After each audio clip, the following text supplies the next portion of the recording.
우리 옆에 분들과 잠깐 인사하는 시간 가질까요? 반갑습니다. 참 잘 오셨습니다. 네, 은혜 많이 받으십시오. 우리 함께 인사하도록 하겠습니다. 네, 반갑습니다. 네, 반가운 얼굴들이 좀 보이기 시작하실 텐데요. 네, 인사 또 친교 시간에 친교 나눠주시기를 부탁을 드립니다. 우리가 지난 2월 동안에는 이제 나를 향하여, 이웃을 향하여, 그리고 하나님을 향하여 나아감을 통하여서 진정한 영적 회복이 일어나게 된다라는 이야기들을 말씀을 근거하여서 우리가 나누게 되었습니다. 그리고 이번 2월달 설교의 큰 주제는 제가 마음과 마음으로 잡아보게 되었습니다. 설교 제목이 마음과 마음으로. 그래서 우리가 3주간에 걸쳐서 나를 향한 하나님의 또한 주님의 마음, 그 다음 주는 주를 향한 나의 마음, 또 마지막으로는 세상을 향한 그리스도인의 마음, 이렇게 세 가지 다른 차원의 마음을 우리가 살펴보면서 어찌 보면 하나님과 내가 마음을 맞대어 보고 세상과 내가 마음을 또 맞대어 보는, 즉 서로를 더욱 깊이 있게 살펴보고 이해해 보는 시간을 갖는 그러한 2월 한 달이 되면 좋겠습니다. 요즘 현대를 살아가는 사람들에게 있어서 어찌 보면 가장 큰 문제로 대두되고 있는 것이 바로 우울증 혹은 무기력 그리고 공허함이지 않을까 다들 아마 생각하실 것입니다. 실제로 신문을 살펴보면 팬데믹을 거쳐오면서 현대인들에게 가장 필요한 것은 다름이 아닌 위로이다. 또한 공동체와의 연결이고 소통이다. 라는 수많은 뉴스 기사들이 신문에 실려 있는 것을 우리 모두는 볼 수가 있습니다. 사실 이러한 문제들은 팬데믹을 거치면서 수면 위에 떠올랐을 뿐이고 이미 팬데믹 이전부터 우리 사회에 깊이 뿌리내리고 있었던 문제이기도 했습니다. 함께 얼굴을 대면하고 표정을 읽어가며 대화를 나누던 시대를 지나 이제는 온라인으로 서로 대화하고 문자로 의사소통하는 감정이 때로는 철저히 배제된 시대를 우리는 보내고 있습니다. 며칠 전부터 전 세계적으로 굉장히 큰 이슈를 가지고 있는 이야기가 있습니다. 오픈 AI라는 회사에서 만든 대화형 인공지능 AI죠.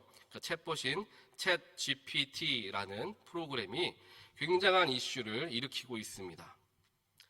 물론 과거에도 다른 AI 챗봇, 즉 챗을 하면 대답을 해주는 그러한 챗봇 AI가 있었는데 이번에 새로 개발된 챗 GPT라는 것은 일회성으로 대답을 해주는 것으로 끝나는 것이 아니라 대화의 맥락을 파악해서 마치 사람과 대화하는 것과 같은 경험을 준다라고 합니다.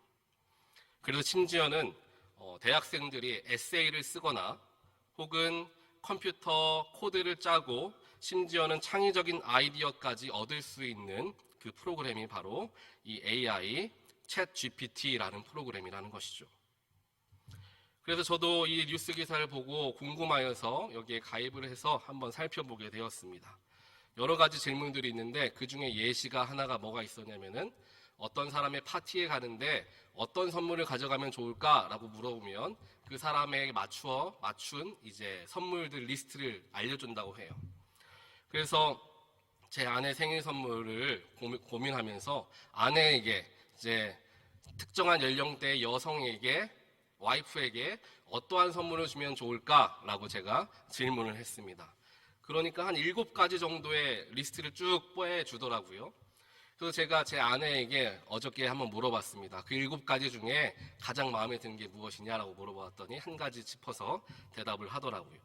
그만큼 그 나이대의 여성이 또 와이프들이 아이들을 가진 엄마들이 원하는 게 무엇인가를 잘 검색해서 결과를 알려주었던 거죠. 또 그것뿐만 아니라 보니까 어떤 목사님께서 글을 올리셨는데 목회자들이 설교까지도 그걸 통해서 얻을 수 있다라고 이야기를 하시는 걸 보고 정말 그게 가능할까라는 생각에 제가 창세기 1장을 가지고 설교를 써주십시오라고 제가 이렇게 쳐보았더니 설교를 디테일하게 다 짜주지는 못하지만 개요를 짜주더라고요. 들어가는 말에는 무슨 말을 하고 창세기 1장의 핵심은 무엇이며 신학적인 키포인트 3-4가지를 쭉 적어주면서 이제 결론까지 지어주는 개요를 정확하게 이제 짜주는 것을 보면서 조금은 무섭다라는 생각을 하게 되었습니다. 2023년, 근데 결코 제가 오늘 설교 그렇게 준비하진 않았다는 점 기억해 주시길 바라고요. 2023년을 보내는 우리는 바로 이러한 때를 지나가고 있다는 것이죠. 사람과 사람이 닿지 않아도 되는 세상, 누군지도 모르는 상대와 대화하는 세상, 무엇이 현실이고 무엇이 가상인지 분별하기 어려운 세상을 우리는 살아가고 있습니다. 이런 때일수록 우리 하나님의 사람들은 우리의 영혼을 부단히 살펴야 합니다. 나에게 있는 문제, 어려움 스스로 해결하려고 하는 것이 아니라, 또한 방법을 이리저리 찾으며 헤매는 것이 아니라, 우리가 문제를 가지고 나아가야 할 곳, 진정한 답이 있는 곳은 하나님 한 분밖에 없다라는 것을 더욱더 붙들어야 하는 때가 바로 이 시대인 것을 우리는 반드시 기억해야 한다는 것입니다. 오늘 본문 말씀을 보면 현대를 살아가는 우리들과 마찬가지로 내면에 굉장히 큰 문제를 지닌 한 인물이 자세하게 기록되어 있습니다. 바로 우리가 잘 아는 삭개오라는 인물이죠. 오늘 본문 2절에서 보니까 삭개오라는 인물에 대한 모든 설명을 단 2단어를 가지고 절묘하게 표현하고 있습니다. 2절을 보면은 그는 세관장이고 부자였다. 여기에 굉장히 많은 메시지들이 담겨져 있습니다. 삭개오가 그 당시 살던 지역은 성경 1절 말씀을 보니까 여리고 지역이었다라는 것을 알 수가 있죠. 여리고라는 지역은 굉장히 많이 발달되었던 지역이었고 많은 문물과 경제활동이 활발한 지역이었습니다. 그렇기 때문에 당연히 로마에 내야 할 세금도 많았던 지역이 바로 이 여리고 지역이었던 것이죠. 이렇게 세금이 많이 나오는 지역에서 삭개오는 그 전체를 총괄하는 세관장, 즉 우리가 흔히 아는 세리장이었기 때문에 얼마나 큰 권세를 그가 가지고 있었겠습니까? 또 그 당시 사회적으로 세리들은 로마에 바칠 세금보다 더 많은 세금을 유대인들에게 부과하여서 자신들의 배를 불리는 그런 부류의 사람들이었다라는 것을 우리는 익히 잘 알고 있습니다. 그렇기 때문에 세관장이었던 삭개오에게 매일같이 수많은 사람들이 아마 찾아왔을 거예요. 세금을 어떻게 하면 조금 깎을 수 있을까? 좀 세금 좀 깎아 주십시오. 세금이 이렇게 밀려 있는데 조금 날짜를 연기해 주십시오. 이렇게 부탁하는 사람들이 굉장히 많은 사람들이 그의 집에 들락날락 했을 것입니다.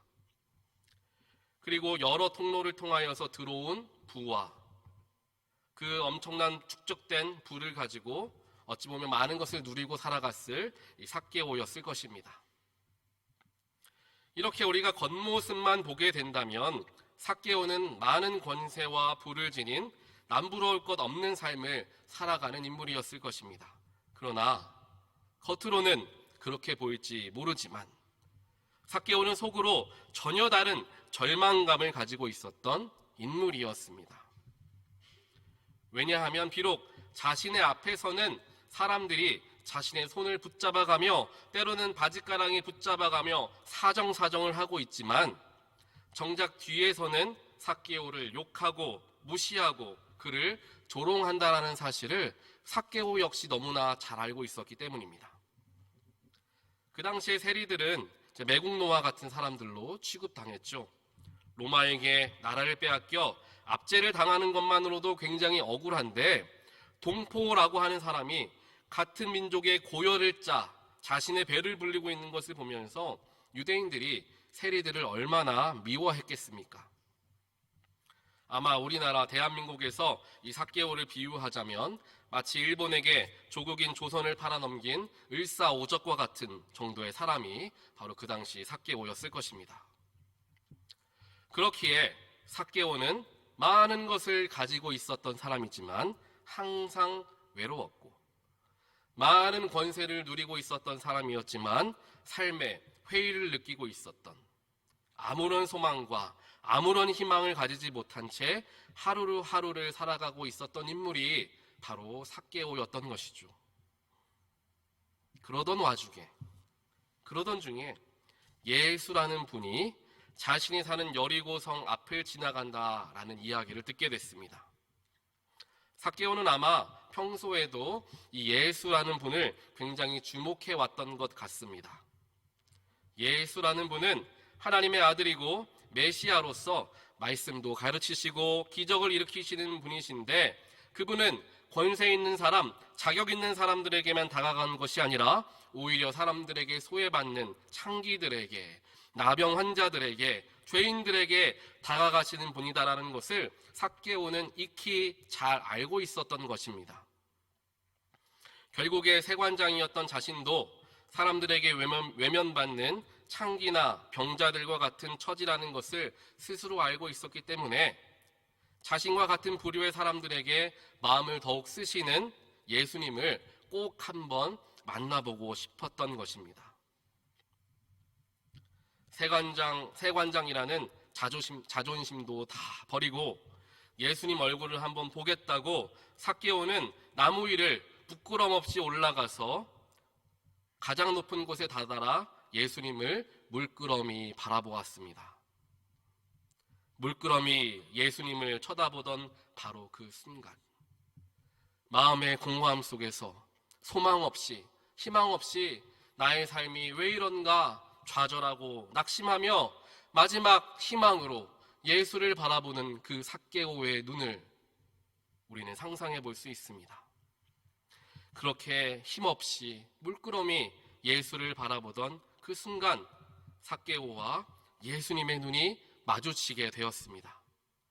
삭개오의 심장은 크게 뛰기 시작했죠. 그때 예수님께서 삭개오에게 외치십니다. 삭개오야, 어서 내려오너라. 오늘은 내가 내 집에서 묵어야 하겠다. 아마 삭개오는 굉장히 놀랐을 거예요. 예수님께서 나 같은 사람의 이름을 어떻게 알고 저렇게 부르시지?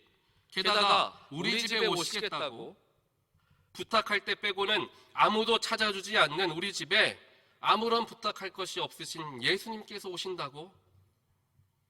삭개오는 예수님의 말이 믿어지지 않았습니다. 하지만 예수님의 말은 분명했고 예수님께서는 삭개오의 집에 실제로 방문하시죠. 사랑하는 온타리오 교회의 모든 성도 여러분, 여러분의 삶의 모습은 지금 어떠하십니까? 항상 기쁘고 감사가 넘치는 행복한 삶을 살고 계십니까? 그렇다면 참 감사한 일입니다. 하지만 혹시라도 마음의 불편함 혹은 실망감, 그리고 삶에 혹은 신앙생활에 회의를 느끼시는 분들도 계시지 않으십니까? 삭개오와 같이 이미 많은 것을 이루었고 성공과 부를 지닌 삶을 살아가고 있지만 마음 한켠에는 공허함 혹은 막연한 불안감이 드는 분들도 아마 계실 수 있을 것입니다. 부족한 것도 없고 사랑하는 가족들도 다 건강하게 지내고 있는데 이상하게 내 마음에 평안이 없을 때를 우리는 만나게 될 때가 있다라는 것이죠. 그때 우리는 먼저 자각할 수 있어야 합니다. 무언가 이상하다, 무언가 잘못된 것 같다, 이 생각을 먼저 우리가 할 수 있어야 한다는 것이죠. 내 안에 어떤 문제가 있구나, 내 영혼에 빨간불이 켜졌구나, 스스로를 바라볼 수 있어야 한다는 것입니다. 그래야 삭개오와 같이 예수님 만나러 직접 밖으로도 나가보고, 나가봤는데 잘 안 보이니까 그냥 돌아가자가 아니라 나무에라도 올라가서 내가 그 예수님의 얼굴 기필코 보리라 라는 마음으로 나뭇가지에 팔도 찔려가며 다리에 생채기도 나가며 뽕나무에 기어 올라갔던 삭개오의 간절함이 그래야 우리의 영혼에서부터 나타난다라는 것입니다. 예수님 쉽게 만나면 얼마나 좋겠습니까? 걸어가는 중에, 운전하는 중에 예수님 만나면 얼마나 좋겠습니까? 하지만 때때로 나무에 올라가야만 하는 창피함도 감수해야 하고, 올라가는 과정 속에서 미끄러져도 보고 떨어져도 보며 상처도 나보는 그러한 일들이 있어야 우린 예수님 만나는 우리의 마음가짐이 더욱 깊어지고 뜨거워질 수 있는 것입니다. 예수를 쉽게 만난다고 좋은 것이 아닙니다. 힘들게 어렵게 고생하며 만난 예수, 그 예수야말로 나의 삶의 진정한 주인 되신다라는 것을 우리는 그제서야 경험할 수 있게 된다라는 것입니다. 우리의 애가 타는 발버둥을 예수님께서는 외면하지 않고 주목해 주십니다. 그리고 우리의 이름을 부르시죠. 누구누구야, 내려와라. 걱정 말고 내려와라. 내가 너 만나줄 테니 나와 이야기하자. 오늘 삭개오의 이름을 부르시는 예수님께서 여기 모이신 한 분 한 분의 이름을 부르시며 말씀하십니다. 사랑하는 내 아들아, 사랑하는 내 딸아, 힘들지, 마음 아프지, 내가 도와줄게. 어서 내려오렴. 보통 사람은 마음에 넉넉함이 있고 여유가 있을 때에는 타인들에게 배려도 많이 하고 타인의 사소한 실수 정도는 용서하고 용납할 수 있게 됩니다. 하지만 이와는 반대로 마음이 불안하거나 평안함이 없을 때, 또한 공허함을 경험하고 있을 때 그 사람들은 주로 그 모든 이유를 남에게서 찾으려는 경우가 굉장히 많다는 거죠. 또한 그렇기 때문에 사소한 상대방의 실수를 용납하지 못하고 용서하지 못하는 경우가 참 많이 있습니다. 나는 사람들에게 많이 배려하는 사람인가? 아니면 상대방의 실수 문제 용납하지 못하고 또 답답해하는 사람인가? 구별할 수 있는 방법이 하나가 있습니다. 나는 어떤 사람인가 하는 것을 구별하는 방법이죠. 그것은 내 주변에 어떠한 사람들이 있는가? 나는 어떤 사람들에게 더 마음이 가는가를 살펴보면 어느 정도 답을 구할 수 있습니다. 우리가 사람의 마음을 비유할 때 브리프케이스죠. 서류 가방과 같은 사람, 그리고 보자기와 같은 사람으로 나눈다라는 이야기를 들은 적이 있습니다. 삶에 여유가 없고 실수, 문제를 용납하기 어려운 사람들은 이 서류 가방과 같은 인간관계를 갖게 됩니다. 서류 가방의 특징이 무엇입니까? 서류 가방에 어디 동그란 물건이 들어갈 수 있습니까? 두껍거나 모양이 흐트러져 있는 물건이 들어갈 수 있을까요? 아니죠. 직사각형의 서류들, 같은 모양, 같은 모습을 가진 얇고 각이 딱 맞는 책들만 그 서류 가방에는 들어갈 수 있습니다. 그러니 서류 가방과 같은 인간관계라는 것은 내 주변의 사람들의 성향이 나랑 비슷한 사람이 많다라는 것을 의미하겠죠. 나랑 비슷해야 내 서류 가방에 담겨질 수 있기 때문입니다. 그렇지만 이 보자기와 같은 인간관계를 가진 사람은 내 주변의 사람들의 모습과 성향이 제각각입니다. 다 다른 모양, 다 다른 특징을 가지고 있어도 보자기의 특성상 모든 것을 다 담아낼 수 있게 되는 것이죠. 이 두 가지 서류 가방과 보자기를 떠올려 보면서 내 주변을 살펴보면 그래, 내가 이제껏 참 팍팍하게 살았구나 금방 깨달을 수 있을 것입니다. 교회도 마찬가지입니다. 교회는 반드시 보자기와 같은 공동체가 되어야 합니다. 모두가 다 다르고 말투도 다르며 신앙의 색깔과 살아온 환경도 배경도 다 다르지만 예수님의 보혈의 공로 그것 하나만으로 그 은혜의 보자기로 인하여 우리는 한 공동체가 될 수 있는 것입니다. 우리 온타리오 교회는 은혜의 보자기와 같은 교회 공동체가 되기를 주님의 이름으로 간절히 축원드립니다. 우리 모두가 이와 같이 보자기와 같은 사람이라면 참 좋겠지만 어느 부분에서는 서류 가방과 같은 모습을 보일 때가 굉장히 많죠.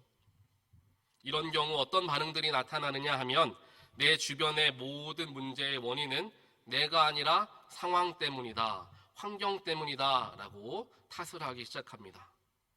이 문제의 발단은 누구 때문이다 이렇게 생각하며 남을, 상황을 탓하는 경우가 많다라는 것이죠.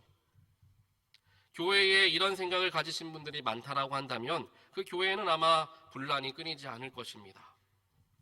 가끔씩 세상의 여러 교회를 보면 성도님들 중에 이런 분들이 많아요. 누구 때문에, 어떤 사람 때문에, 어떤 일 때문에 힘든 사람은 참 많지만 나 때문에 누가 힘들까 염려됩니다 라고 이야기하는 사람들은 굉장히 극소수라는 것을 이제 알 수가 있죠. 보통 사람들은 다른 것에 탓을 하는 경우가 정말 대부분입니다. 그런데 간혹가다 물론 남을 탓하시는 것이 아니라 스스로를 탓하는 성도님들을 만날 때가 있습니다. 그런 분들을 만나면 저는 확실합니다. 이분은 말씀을 깊이 묵상하는 분이시구나. 짧은 말씀이어도 깊이 묵상하고 또 묵상하는 분이시구나 라는 것을 확신할 수 있습니다. 왜냐하면 말씀을 깊이 묵상하다 보면 결코 남을 탓할 수 없게 되기 때문이죠. 어디 예수님이 남을 탓하십니까? 사도 바울이 남을 탓합니까? 성경의 그 누구도 남을 탓하지 않습니다. 어떠한 문제를 경험하게 되었을 때 스스로를 돌아보게 되고 스스로의 죄악된 모습을 회개하는 일들이 일어날지언정 남을 탓하면서 끝나는 성경의 인물은 아무도 없습니다. 이와 같이 성경의 모든 인물들이 하나님 혹은 예수님을 깊이 만나게 되면 자신의 잘못을 발견하게 된다는 것이죠. 그러니 남을 탓하지 않고 내가 부족해서 그렇습니다. 오호라 곤고한 자여 죄인 중에 괴수가 바로 나입니다. 라는 고백들을 하게 된다는 것입니다. 삭개오도 동일했습니다. 삭개오에게 있었던 아픔의 이유가 무엇이었을까요? 사람들이 자신을 너무나 조롱하고 뒤에서 욕하고 비난한다는 것 때문에 삭개오는 굉장히 힘들었습니다. 물론 자신의 잘못도 있을 수 있겠지만 먹고 살기 위해서 하다 보니 가족들 건사하려 노력하다 보니 환경이 여건이 나를 여기까지 몰고 왔다 생각할 수 있었을 것입니다. 너무한 것 아닌가 삭개오 생각할 수 있었습니다. 그래서 예수님을 만나면 예수님 제가 너무 힘듭니다. 사람들이 저를 너무나 미워합니다. 나라고 이렇게 살고 싶었었겠어요? 내 마음 좀 위로해 주세요 예수님. 이렇게 이야기하는 것이 원래는 보통 사람의 지극히 정상적인 반응입니다. 그런데 이때 삭개오를 만나주신 분은 보통의 사람이 아니었죠. 바로 예수님이셨습니다. 삭개오가 예수님을 만나니까 지극히 정상적인 반응이 아닌 놀랍고도 기이한 반응을 보이게 되었습니다. 예수님 만나는 순간 내가 힘들어요 나 위로해 주세요가 아니라 주님 내가 잘못했습니다. 나 때문에 고생하고 나 때문에 상처받은 사람들에게 내가 너무 미안합니다. 내 소유의 절반을 그들을 위해 사용하고 만약 착복한 것이 있다면 내 갑절이나 내가 갚겠습니다. 예수님께서는 아무 말씀도 하시지 않았는데도 삭개오 혼자 예수님께 그렇게 하겠다고 고백한 것입니다. 그 순간 예수님께서 선포하시죠. 오늘 구원이 이 집에 이르렀다. 구원이라는 것이 무엇이라고 제가 말씀드렸나요? 영적인 구원과 더불어 묶였던 것으로부터 완전히 해방되는 상태를 이야기하는 것이 바로 구원이다. 여러 번 말씀을 드렸습니다. 삭개오가 자신의 소유를 사람들을 위해 사용하겠다라고 하는 순간 그는 묶였던 것으로부터 완전하게 해방되게 되었던 것입니다.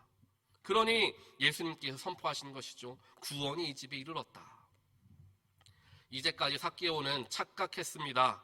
나를 미워하는 사람 때문에 로마의 압제라는 시대적 아픔 때문에 사람들과 환경 때문에 나는 잘하고 있고 나는 열심히 하지만 주변의 사람들 때문에 내가 이렇게 힘들게 살아간다라고 착각하며 살아왔습니다.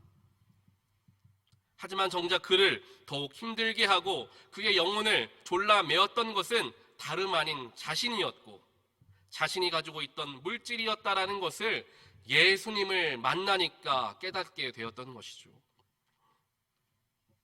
그리고 더 이상 그것들이 자신의 영혼을 억압하지 못하게 하기 위해 풀어내었더니 완전한 자유함을 경험하며 구원의 축복을 그가 얻게 되었던 것입니다. 사랑하는 온타리오 교회 모든 성도 여러분, 대부분의 경우 문제의 출발점, 핵심은 다른 곳에 있는 게 아니라 나에게 있는 경우가 많다라는 것을 돌아볼 줄 아는 그러한 겸손하고 넉넉한 모든 분들 되시기를 축복합니다. 누구 때문에 힘든 것 같고 누구 때문에 이 사단이 난 것 같고 어떤 상황 때문에 내 인생이 꼬여가는 것처럼 사탄은 우리를 속입니다.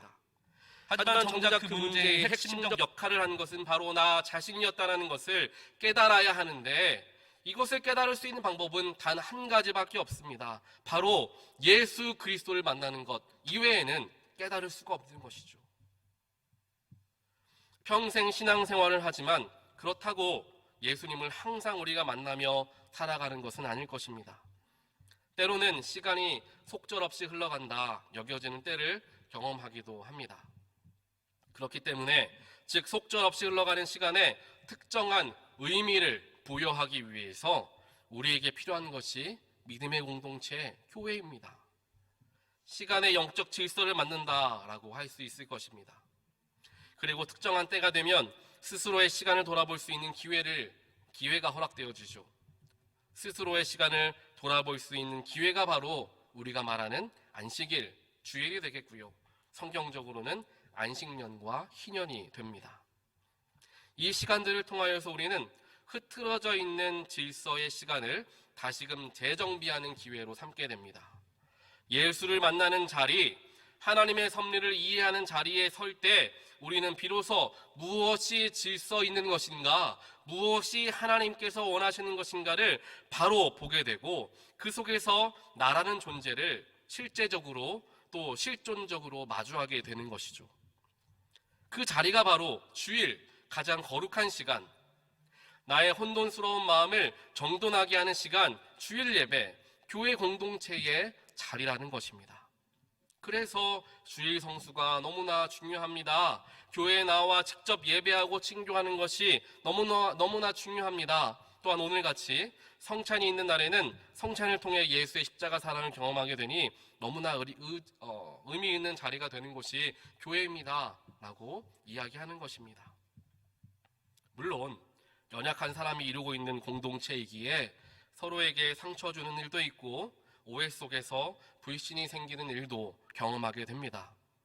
하지만 그렇기에 포기해야 하는가 라고 물으신다면 저는 절대로 안 됩니다 라고 답해드리고 싶습니다. 왜냐하면 이 공동체 안에서만 인간은 스스로를 돌아볼 수 있고 또 발전할 수 있기 때문입니다. 상대방을 바라보면서 내 행위를 조절할 수 있게 됩니다. 말을 가려하는, 행동을 가려하는 덕목을 배우게 되기도 합니다. 흘린 땀과 소비한 시간에 대한 노동의 대가를 받지 못하는 구조이지만 그 속에서 참된 보람과 감사를 경험하게 되는 것입니다. 이 모든 것이 공동체 속에서 얻어지는 것이지 우리는 결코 혼자서 신앙생활을 할 수 없습니다. 그리고 천국이 아닌 이상 세상 그 어디에도 내 마음에 쏙 드는 그러한 신앙 공동체는 절대로 찾을 수가 없습니다. 이게 괜찮으면 저게 문제가 됩니다. 저게 괜찮으면 또 다른 게 문제가 됩니다. 제가 목회 경력이 그리 길진 않아도 아마 여러분들과는 또 다른 교회에 대한 시선을 갖고 있다라고 생각을 합니다. 아무래도 저와 같은 목회자들은 여러 교회들을 경험할 수 있는 기회가 주어지기 때문이죠. 저 역시 신학교를 다니면서 지금까지 거의 한 10교회 정도를 경험하고 있습니다. 문제가 없는 교회가 하나도 없으며 감사만 넘치는 교회도 단 하나도 없습니다. 교회에 문제가 없으면 성장도 없습니다. 아픔이 없다면 상대방을 향한 긍휼한 마음도 배울 수 없습니다. 하나님께서는 모든 것을 아름답게 사용하시는 분이시기에 어려움과 문제 속에서도 의미를 발견하게 해주십니다. 그렇기 때문에 교회 공동체 속에서 나라는 존재에 대하여 깨닫게 되기도 하고 더욱 큰 영적인 발돋움을 하게 되는 것입니다. 사랑하는 성도 여러분, 서로 사랑하고 서로 이해하며 서로 용납하는 우리가 되시기를 주님의 이름으로 간절히 축원드립니다. 잘하니까, 수고하니까, 성실하니까, 눈치 빠르니까 그래서 사랑하고 이해하는 조건적인 관계가 아니라 하나님 때문에 사랑하고 예수님 때문에 이해하고 용납하는 한 차원 더 높은 단계에서 서로를 향한 사랑을 이루는 그러한 공동체, 남보다는 나를 한 번 더 바라보는 그러한 교회 공동체가 우리 온타리오 교회 공동체 되기를 다시 한번 주님의 이름으로 간절히 축원드립니다. 이렇게 기도하겠습니다. 사랑과 능력의 하나님 감사합니다. 오늘 삭개오를 만나주신 예수님의 모습을 살펴보며 그 예수님을 나도 만나고 싶다라는 갈급함을 우리 모두는 갖게 됩니다. 주님, 나에게도 어려움이 있고 나에게도 문제가 있고 나에게도 힘듦이 있습니다. 주님, 우리에게 지금 이 순간 가장 필요하신 분은 주님 한 분뿐임을 저희들 믿습니다. 주님만 나의 문제 해결해 주실 수 있고 주님만 내 스스로를 깨닫게 하실 수 있으시며 주님만 나의 삶의 소망이 되어 주시는 줄 믿습니다. 이 시간 삭개오의 이름을 부르시면서 그 집에 유하셨던 것과 같이 주님, 나의 이름을 부르시고 나의 마음의 집에 임하여 주시옵소서. 그래서 주님으로 말미암아 나의 삶을 다듬어가고 내가 이렇게 부족한 사람이었구나, 내가 지금까지 착각하며 살았구나, 내가 이제까지는 참 잘 살고 있구나라고 생각했지만 그게 착각이었구나, 예수를 통하여 깨닫게 하시고 낮아지게 하시고 겸손하게 하시고 주 앞에 쏟아내게 하여 주시어서 주님, 내가 이제 어떻게 하면 주님 이름 높이며 살아갈 수 있겠습니까? 주님, 내가 어떻게 하면 이웃을, 가족을, 교회를 더 사랑할 수 있겠습니까? 하나님, 나의 마음 가운데 알려주십시오. 주님께 외치며 고백할 수 있는 우리 모두가 되게 하여 주시옵소서. 이 모든 말씀 예수 그리스도 이름으로 간절히 기도드리옵나이다. 아멘.